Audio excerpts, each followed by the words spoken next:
Hey everyone, welcome to another episode of the Easy Conversations podcast, a podcast about having easy conversations. I'm your host, Furkan Daniel. In this week's episode, I welcome Justin Houman. Justin is a urologist based in Los Angeles, and in this episode, Justin and I talk about men's fertility and wellness. Justin shares some tips around how men can improve their fertility, but he also encourages men to seek out help when they do believe that they're experiencing fertility issues, because quite often those issues can be related to the heart. I really hope you get a lot out of this episode, and if at the end you could leave a 5-star review, I would truly appreciate it.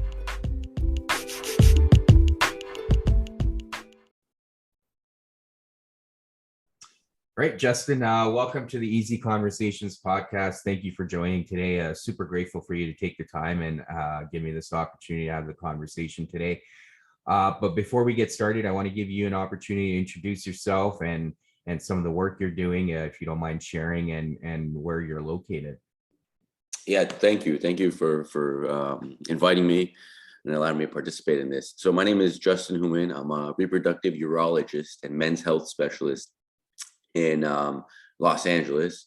So obviously a big part of my practice is urology, specifically men's health issues such as sexual dysfunction, male fertility, hormone management. So I do everything I can to optimize men's health from a young age all the way to older guys in their 80s, 90s, and 100s. Okay, great. And how long have you been doing this for? So I've been in practice for 3 years now. Okay, great. And I guess when it comes to men's health, like, what got you into this space? What was your passion around it? What initially drew me into it was the fertility aspect. Even in a large city like Los Angeles, you count the number of people who do male fertility on one hand, and there's a huge need for this. Younger guys of my generation and younger generations are much more proactive in terms of their health. So with that, there's a demand for doctors who preach this, who appreciate those needs and are willing to take the time to talk to patients and focus on those health issues related to young men and their needs. So I have a bunch of questions here, and starting with, I wanted to explore with you is how common is men's infertility? I mean, it's one of those things I believe there's a stigma around it, and I'm sure men are afraid to even bring it up and talk about it. But I guess we can kind of break that stigma down by talking about how common something like this is amongst the male population. Yeah, so male infertility, it's relatively when it comes to the infertility world of what are the causes of infertility, whether it's the male or the female, it's about 50-50, in terms of who's contributing to what. The part that makes male infertility a little bit more challenging is, number one, I think the psychological or the social aspects of it. No one really wants to talk about it. So, and we all know that the stigmas, the taboos associated with it, similar to other types of men's health issues. That's one. But number two, it's also hard to know that you have, that you're not fertile, because there's no real sign of infertility, right? Or rarely is there a sign. Sometimes there's an anatomic defect where, potentially things haven't developed the way they should have. But, you could live a normal, healthy life without producing any sperm. So that's the other thing. Diagnosis of it. You wouldn't think that you're infertile unless you actually go get tested. Okay. And then what do you tell like your patients, like when they're obviously struggling with that? Like, what are some messages you give them? Because you mentioned there is that psychological aspect to it as well, right? Yeah, I mean, like anything else, you try to normalize it. You tell them, like, look, realistically, and in all honesty, you're telling them, what you see day to day is they're not alone, right? In my clinic, I only specialize in male fertility. I don't see female fertility patients, and there's a ton of men who come in, they have fertility issues, and those issues are broad ranging in terms of the causes and the types of things that could be done. And is it by very rarely do we find it a situation where we're not able to find any sperm. In most situations, we're able to either optimize their sperm counts or find ways to find a few sperm in order for them to have, or in order for them to achieve their reproductive goals.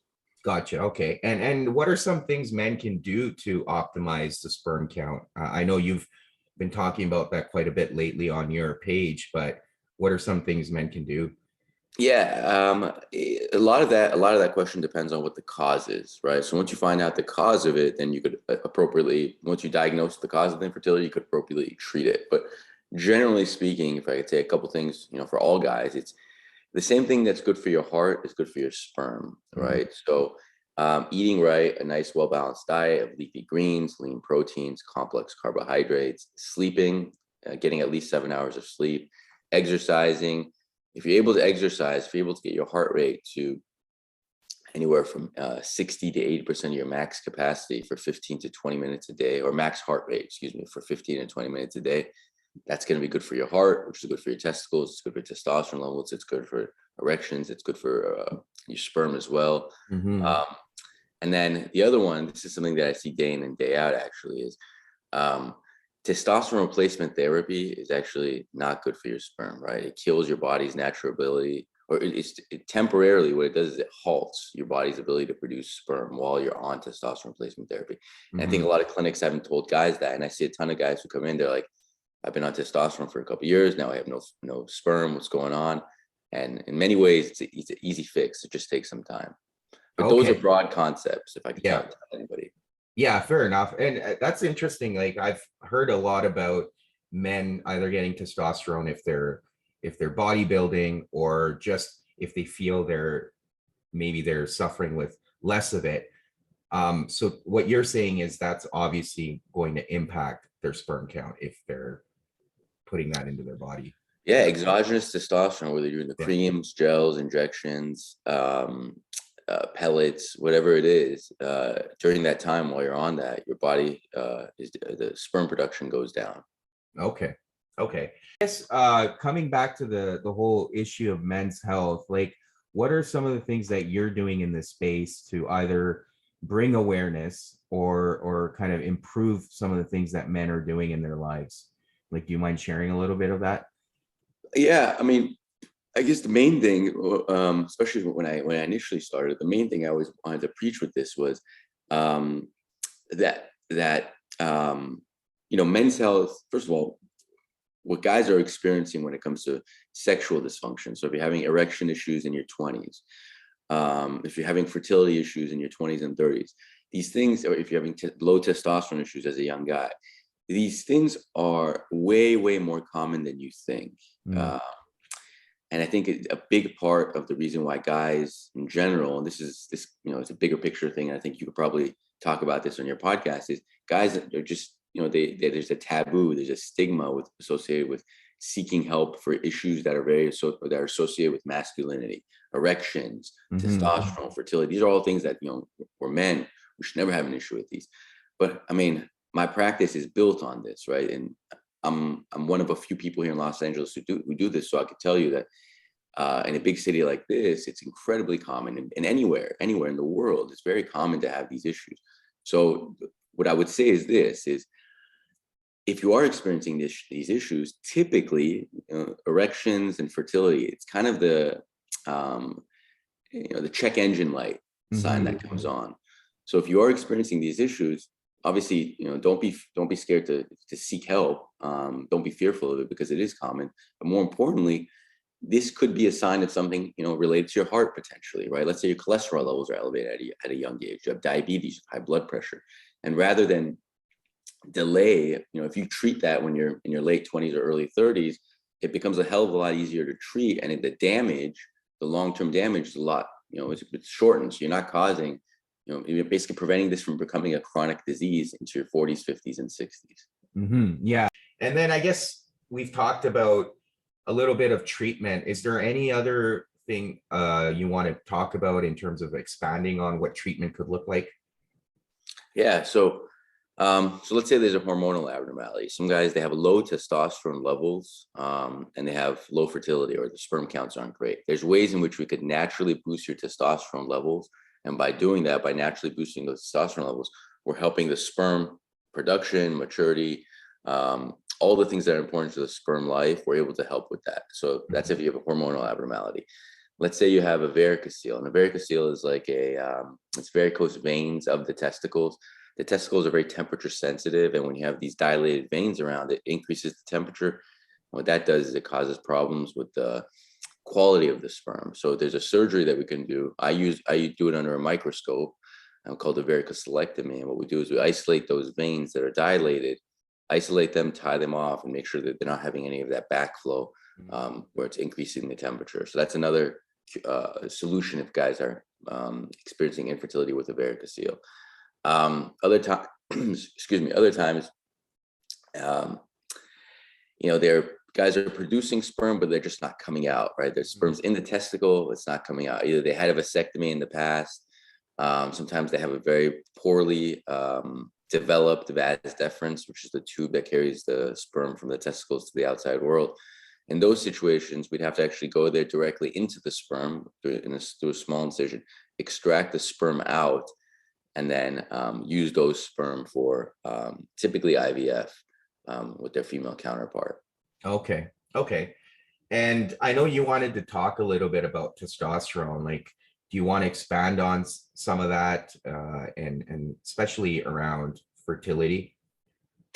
Yeah, so I touched on it a little bit earlier, but I think, well, for number one, when it comes to fertility and testosterone, two things. Number one, we like I said, we do need all sperm needs intratesticular testosterone, right? We do need that. And a lot of young guys, I think guys are younger and younger guys are having experiencing low testosterone symptoms. I'm seeing it at a younger age, to be honest with you. And I think it's for a number of reasons. Potentially some of it has to do with just natural evolution, but I think a lot of it has to do with our lifestyle. We're more sedentary. We're not getting that vitamin D that we need. We're not exercising. We're sitting down for 8-10 hours a day at work. And all of that promotes this, decreased testosterone levels. Now, is that something that, we could just live with? Yeah. But other times it really impacts the guy's quality of life. And testosterone is incredibly, incredibly important for all the reasons many people, I'm sure many of your listeners know.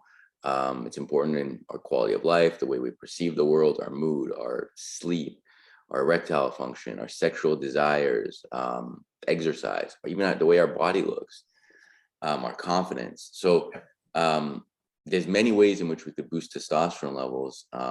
But as long as you just got to find out that you've got enough information on it, because if you are trying to preserve fertility, there's one route that you have to go down. But if fertility is not important to you, then you could go down the testosterone replacement therapy route. But you just got to be educated on it.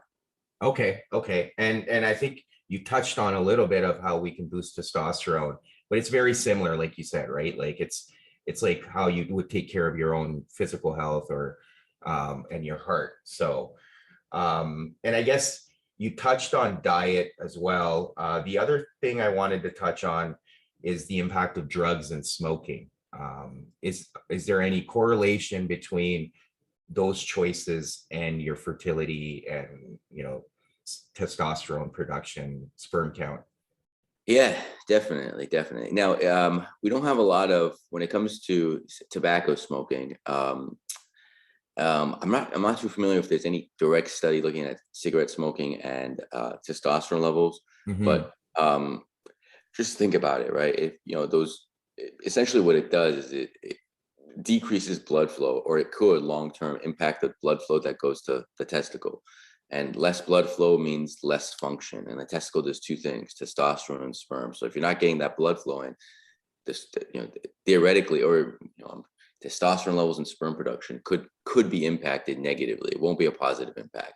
And the beauty is, when you quit smoking, even from a lung standpoint, after a few months, you start to realize the impact. Your body's able to clear out some of those toxins and try to get back to a normal state. So it's not, if you do it for long periods of time, it could become permanent. But for the most part, these are temporary deficits. Right. And is there any research around recreational drugs and the impact? Yeah, so marijuana, I mean, that's a good question. So marijuana use and fertility, this is kind of you could look at it both ways. So they've done studies where we know that marijuana could throw off some of the hormones if you smoke enough of it. It could throw off some of the hormones, as I mentioned earlier, Yep. testosterone, estrogen, all of these things. There's a very uh, uh, it's very sensitive. The hormones have to be well adjusted and basically would live within this narrow range. And what happens is marijuana could throw that off, and that could negatively impact your sperm quality. However, we also know that marijuana for many people is an aphrodisiac. So Hmm.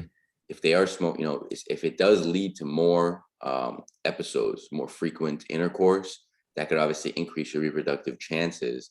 Therefore, so in some ways, obviously, it doesn't help the sperm quality, but in other ways, if it does lead to more sex, then you could have more opportunities in order to have kids. Right. Right. Okay. That's good Yeah, so information. marijuana is yes and no. Tobacco is it's a hard no. Okay. Fair enough. And I guess this one's a bit interesting, and I wanted to touch on because part of this podcast is really around emotional and mental health. But has there been any research or based on some of the work you've done where you've seen people's stress levels and emotional health and how that impacts? I mean, I know, and we see it a lot, like our ability to manage stress obviously impacts our physical health, but I'm sure there's some impact to our fertility as well, I would assume. Stress, Yeah. definitely. So it's a great question. So the same precursor hormone that goes to the stress with the cortisol, which is our Hmm. stress hormone, that same precursor goes to testosterone. So when we look at young guys who come in with low testosterone, the root cause is usually not a problem with the testicle. The testicle is generally healthy enough to produce good amounts of testosterone. It's just not getting enough Hmm. stimulus, and that a lot of that has to do with the idea that they're stressed out or lifestyle factors. So, yeah, there's no question about it. They've done studies where they look at it. There's a supplement called ashwagandha. I don't know how familiar you are with that. Yeah, I've heard Um, about it. Yeah. yeah, which helps with mood and relaxation. And they've done randomized controlled studies, well developed studies or well trialed studies where if you take ashwagandha regularly essentially by relaxing yourself, you're able to increase your testosterone levels because with that you're relaxing that precursor hormone. You're gonna have more of it to produce testosterone. Number one, you're gonna sleep better, and we know there's a huge correlation between sleep and testosterone levels. Mhm. Getting at least 7 to 8 hours of sleep is incredibly vital for normal testosterone levels. So having said though, stress and impact on testosterone, on fertility, on quality of life, it's incredibly important. It shouldn't be discounted at all. Yeah, no, I'm that is interesting. I guess we don't, everything kind of leads to that, right? Managing our emotional health is obviously we've talked about it a lot, but we don't really see the impact it could have to even fertility.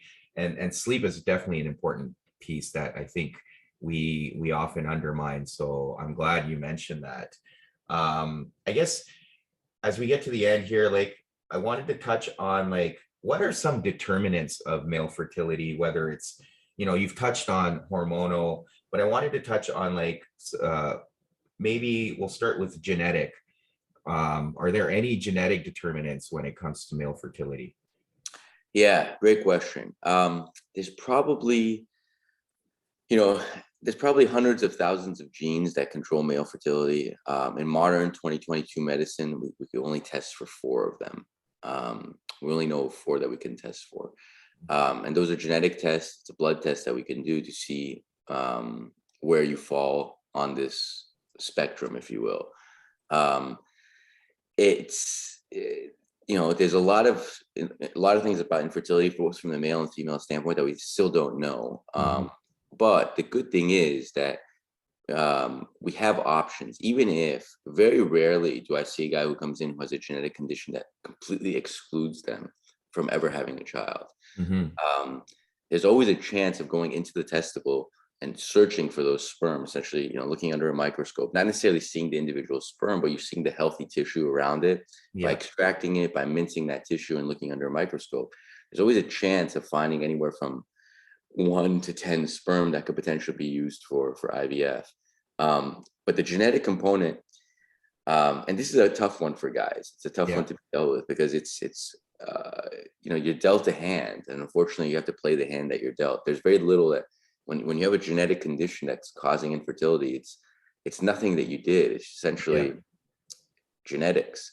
But again, there's even in that situation, there's a small chance that we could actually go in there, do that procedure I discussed earlier, going in there and individually finding some sperm that could be used for future fertility. Yeah. And the reason why I wanted to touch on that is, I think part of the issue is often, and I'm just putting myself in that position too, is we would take, as men, we would take it personally, right? And we would probably, and I touched on it earlier, there's an aspect of shame that comes with it.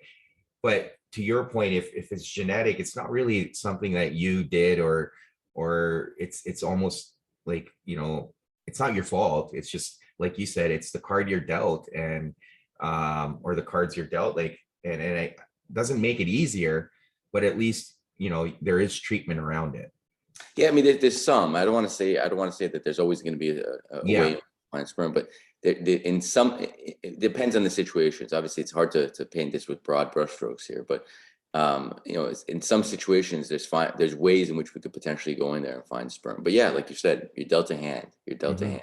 And then I guess along those lines, like, what about behavioral stuff? And I know we've talked about certain life choices. We've talked about drug use, diet, but are there any other behavioral determinants when it comes to male fertility? Yeah, I mean, you mean like lifestyle things? Yeah.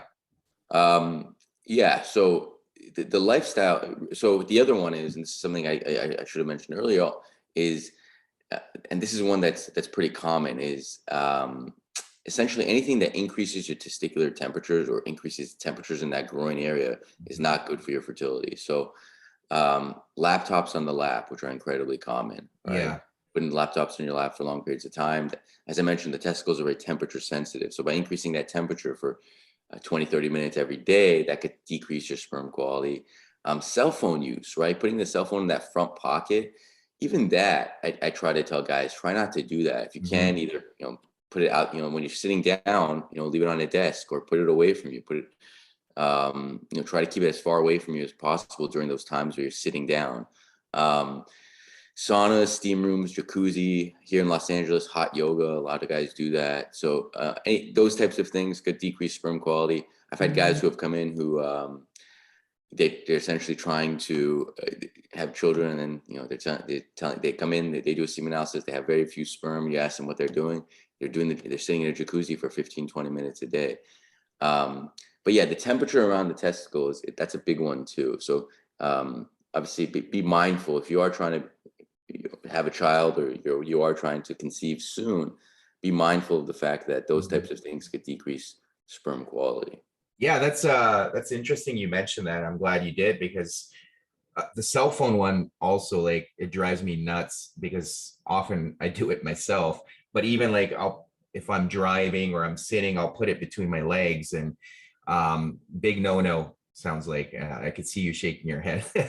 Yeah. I mean, I agree with you. Ever since I've been very mindful of that myself. I kind of have it, when I'm sitting there and I have it in my pocket, I'm like, oh God, I gotta get this thing out. Yeah. It's like a tick time bomb. Yeah. But the sauna one and hot yoga, I mean, that's, a lot of people do saunas and hot tubs, or even hot yoga for therapeutic reasons, and obviously we know the health benefits, but that's interesting. And is this more that any form of those activities are bad, or it's in moderation, it's okay? And maybe it depends on the situation. Like you said, if someone's trying to get pregnant or whatever, maybe just be mindful around those times, or in general, like you're saying, like just be mindful. So what I would say is this: obviously there's this balance between you always want to, if that's an important part of your life, you obviously want to continue doing it. But one thing, do you have to be mindful of this your whole life? No. But during those times where you're trying to conceive, I would generally recommend just being mindful of the fact that doing this for long periods of time for many days in a row could negatively impact your fertility, right? So yeah, so essentially what I would tell you if you were my patient is if you are trying to conceive, obviously you've come in because you're already having a hard time conceiving. Right. So if you come in, you're having a hard time conceiving, and you engage in, sauna, steam room, jacuzzi, what have you, a couple times a week, I'd say try to refrain from that until you're able to actually conceive. And then once you do, you could go back to that type of, that activity, if you will. Right. Right. And I guess I just want to differentiate, like it's more so for when it comes to sperm count, not so much around testosterone. Is that fair to say? Yeah, that's more. It could negatively impact testosterone to a lesser extent. That takes a little bit longer for that impact, but more so from acutely short term, it can negatively impact sperm qualities. Definitely. Okay. Okay. And one of the things I'm interested on, I had done a podcast earlier. Well, actually, it was almost a year ago, where we talked about porn addiction and stuff like that. Is that something you've researched, and what have you found in that space as well? Because, again, it's one of those things that is very taboo to talk about. Oh yeah. So I see a lot of it. I see a lot of erectile dysfunction as a result of porn addiction. So young guys, 21, 22, they're coming in, they're like, my erections aren't strong. And you delve deep, like, like we talked about it. You want to do the whole workup. You want to make sure that there's no underlying cause, no underlying health issue related to this. And once you rule out health issues, hormonal issues, you start talking to them about, their porn viewer, how much porn are they watching? And they say they watch, some guys are watching 5 or 10 times a day. They're masturbating 5 or 10 times a day to pornography. And the one thing, obviously from my standpoint, I do everything I can to help them. I work with a sex therapist locally here. And one of the best pieces of advice the sex therapist had told me, and I tell young guys this as a way of kind of breaking things down, it's for every 2 times, when you're masturbating, for every 2 times that you watch pornography, the 3rd time should be just mental, right? Don't watch anything. That way you're keeping the mental aspect. First of all, you're not 100% watching porn all the time, but more importantly, that mental, that creative aspect is still there. So therefore it helps balance it out and create a little bit more of a healthier relationship with pornography. Yeah. Yeah. And this one's going to be last question, but this one's funny because I remember this Seinfeld episode where Kramer switches from boxers to briefs, and the whole comment was around sperm count. Is there any truth? And I could see maybe some truth behind it with the temperature when it comes to your testicles, but is there any truth behind that, like in terms of even the type of underwear you wear? Yeah, I mean, so it obviously varies from guy to guy, right? There's different guys react differently to this, right? To those temperatures. But yeah, the idea, if you're wearing a tight set of briefs, right, where things are really snug and pulled up, you're not really allowing your scrotum to do what it's meant to do. So the idea behind the scrotum is, its main function is the idea that when it's cold outside, it wants your testicles to live with it, within that narrow temperature range. So it pulls it up closer to the body. When your body's too warm, it relaxes it. But when you're wearing briefs and everything's really snug, tight, close to the body, it's not doing its job. So it's not doing that it's not the thermostat. It's not having that thermostat effect. So so there is some truth to that. But again, there's so many guys who do, wear briefs and they have kids and they're fine, right? Yeah. So it's one of those things that if and when you do have fertility issues, these are the types of things we could talk about. If your counts are altered, whatever it is, these are the things that we could talk about further optimizing, or at least pushing the needle a little bit closer to normal in order to ultimately conceive. Okay, no, that's great. There's this huge focus, and I've heard people talk about it too, where a lot of my friends or people I know are very reluctant to get the COVID vaccine because they believe that it's going to impact their fertility. Now, is there any research or work that you've seen that either proves that or disproves that theory? So absolutely not. There's zero impact. There was actually a study that showed that the COVID vaccine itself actually improved sperm counts. And that's not to say that it actually did, but when they were comparing guys before and after the vaccine, the numbers actually went up. and the quality went up. But so to answer your question, there's no data, no scientific data, and everyone is looking into this from both the male standpoint and the female standpoint. But from a male standpoint, there's zero impact in terms of the COVID vaccine causing infertility. And the thing I'd like to say here is we know that COVID itself can impact your fertility, right? So let's say you don't get the vaccine. Mm-hmm. Getting the virus or having the illness will temporarily, we know that it temporarily decreases your testosterone levels. So it comes back to that previous point that I was talking about. By decreasing your testosterone levels, your sperm quality, those sperm parameters get decreased. So it's look on both sides of the coin here. If the vaccine doesn't have an impact, but if you do get the virus, if you do get ill, there's a chance that your fertility could temporarily, at least temporarily, be compromised. And so I guess then the recommendation obviously is to get the vaccine from that standpoint, and some of that theory around impact of male fertility hasn't been shown. So I mean, everyone can have their own opinion in terms of whether or not to get the vaccine. But if anyone's concerned, their main concern for not getting the vaccine is male fertility issues. I would like to say, there's nothing conclusively, in all the science all the scientific studies, not even something that remotely hints that the vaccine will cause infertility. Right. Okay. No, I appreciate that. And I guess, thank you for doing this again. For people that want to get a hold of you or find you online, I know you mentioned social media and stuff. What are some ways they can find you? Yeah. So I'm on social media. I'm on the various social media platforms. But if you Google my names, Justin Houman, MD. So and my last name is spelled Houman. You could find me on any of the social media platforms. You could email me through those or send me a message through those platforms. I'm happy to respond. But if you have any questions or thoughts, feel free to reach out. Okay, great. Thank you again. I really appreciate you doing this, and thank you for your time and for all the information you shared. Likewise. Thank you so much. Thank you for tuning in to another episode. As always, please subscribe to the podcast if you enjoy the episodes, or leave a comment in the comment section. I always love hearing from you. Thank you again, and until next week.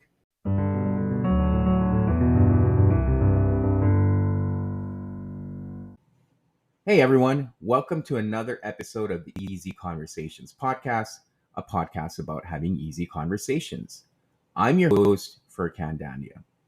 In this week's episode, I welcome Justin Houman. Justin is a urologist based in Los Angeles, and in this episode, Justin and I talk about men's fertility and wellness. Justin shares some tips around how men can improve their fertility, but he also encourages men to seek out help when they do believe that they're experiencing fertility issues, because quite often those issues can be related to the heart. I really hope you get a lot out of this episode, and if at the end you could leave a 5-star review, I would truly appreciate it.